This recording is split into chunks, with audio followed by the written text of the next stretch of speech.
A month ago, me and my friend joined a game jam with a classic theme, back to the 80s. The problem? Yeah, we know nothing about the 80s. We had zero retro skills and everybody else was already making incredible NES-style games. So, instead of making a retro game with Failad, we leaned into something more chaotic. This is the weirdest, most unhinged masterpiece that is nowhere even close to being something an average gamer has ever seen. What is this? It has all the Infinity Stones. Gambling, digging a hole in your front yard, betrayal. That just made me more confused. It has it all. Will I win the game jam? Will my friends even like the game? Bro, we are not winning this game jam. And well, here's why it is. So the theme for the game jam was back to the 80s, and we were in a bit of a trouble, because rest assured, this young face is not going to do anything good if it's gonna be about the 80s. So we might as well just try out something very weird. Me and my friend pulled out our laptops and created a new project called Gambling. We were making great progress with a beautiful mansion, 15 stolen assets in our project folder, but something was still missing. And I knew that that something could win us the game jam. So I had this weird idea of making a game about arcade machines, gambling, digging in your front yard, and the key element of the game was gonna be hiding from cops while building a casino empire in your backyard. Oh, and the protagonist is gonna be trying to cure ligma that his mother is suffering from, of course.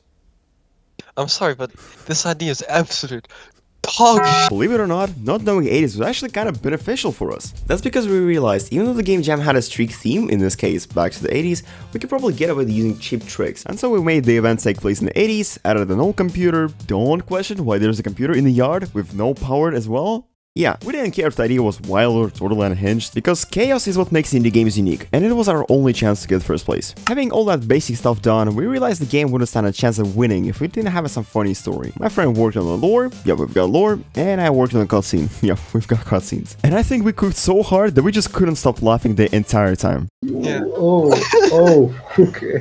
From Joe. The dog saying she's got ligma.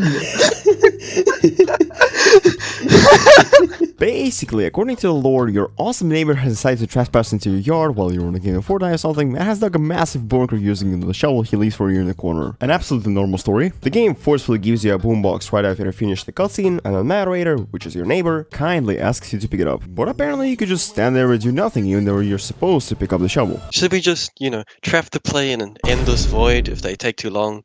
Like an endless plane of bricks? That could be really funny. And your save file is gone. Either way, the game was supposed to have the classic gameplay loop. The whole idea was you get the resources underground, you upgrade your tools, which gets you money to upgrade your tools, and it goes on and on. I personally worked on terrain excavation, I said excavation, while my friend worked on chests. And when we combined both of these features together, we got a game where you could find some really shiny chests with awesome loot inside that respawn randomly, and surprise, they're underground.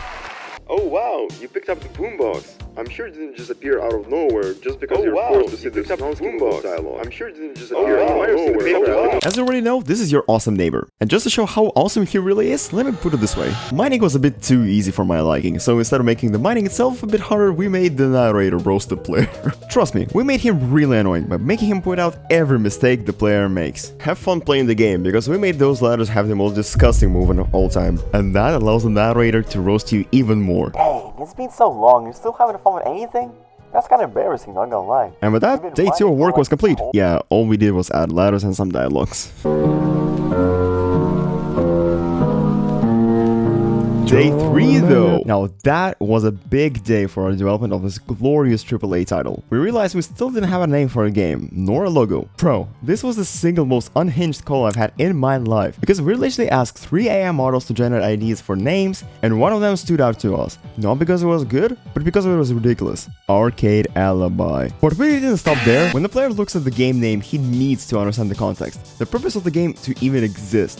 Arcade Alibi, slots and shovels. But it gets better. Remember how the end goal of the game is secure ligma that your mom was suffering from? Who's gonna tell the player, huh? Ladies and gentlemen, I'm proud to present to you, after several reconsiderations, multiple A/B QA testings, Arcade Alibi, slots and shovels, the ligma incident. And yeah, that is the actual name we went for. Over the next week, we had to make the game actually fun to play, since our game seriously lacked progression, like upgrades or better income.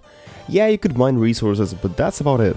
How do you actually begin making a bank? And for now, the legal way would be to craft arcade machines. The only game we remembered existing in the 80s is this, which is definitely not meant to represent anything from the real world. You can place it down, begin playtesting, and after confirming everything works, you can turn on the machine. For the visitors, we decided to bring back Joe the Pill, and he seems pretty shocked by the game. Now, while this business model works and is legal, it won't get you very far, and your mom will unfortunately die. And at this point, you should probably know what's gonna happen next. Yup!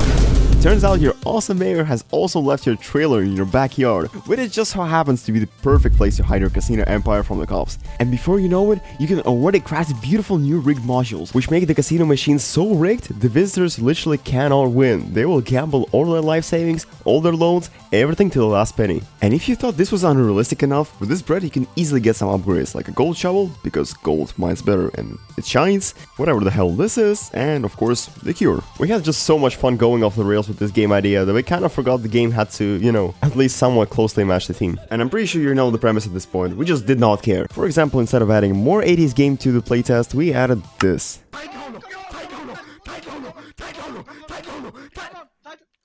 This slot machine gets you way more cash than its legal counterpart, but depositing cash is a whole nother story. The cops will appear the first time you try depositing and may or may not arrest you. Should you care? No, just think of how much cash you can make. Or can you?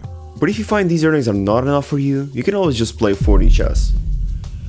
And that's why we added chess to the game. We made chess, but you can't make any moves, so the machine automatically plays the worst move every time, which means you earn even more money. And one final thing we added before submitting our game to the game jam was the final cutscene. You let your casino empire run for a little while, Joe the Pill gambles it all, and once you have enough money for the cure, you click the buy league treatment and you sit back to watch this dramatic cutscene.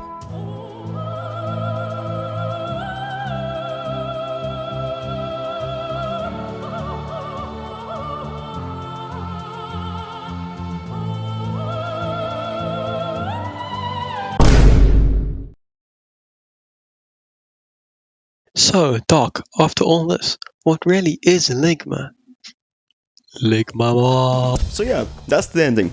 A Ligma joke. The game was complete and it was finally time to submit our game for the game jam. And so we created this game page and of course added some silly screenshots. There it is, the moment we've all been waiting for. We've been waiting for it. We were so excited to press the button, but right before doing so, we both had to take a moment to just think about it all. What if somebody realizes the game barely matches the theme? To make matters even worse, there was already a super polished game submitted, while ours looked like total trash. We already knew in advance that we were likely looking at the winner right there.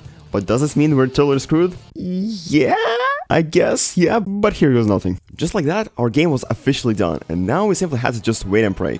And man, what a surprise it was when we opened up the results page, because when we checked the results for Arcade Alibi Souls and Shells the Ligma incidents, we actually took the first place! We could not believe this. Our game, which was a complete mix of stupid and funny ideas, had won the game jam. It was totally unrelated to 80s, but we still won. It was insane. And if there's a takeaway from this whole event, it's that we are complete idiots and we shouldn't have won. So yeah, the link for the game is down below, and for those who are still waiting for my game SLIDEFORCE, I'm still developing it, and you can see me working on it on my Twitter. And what about its release date? Soon.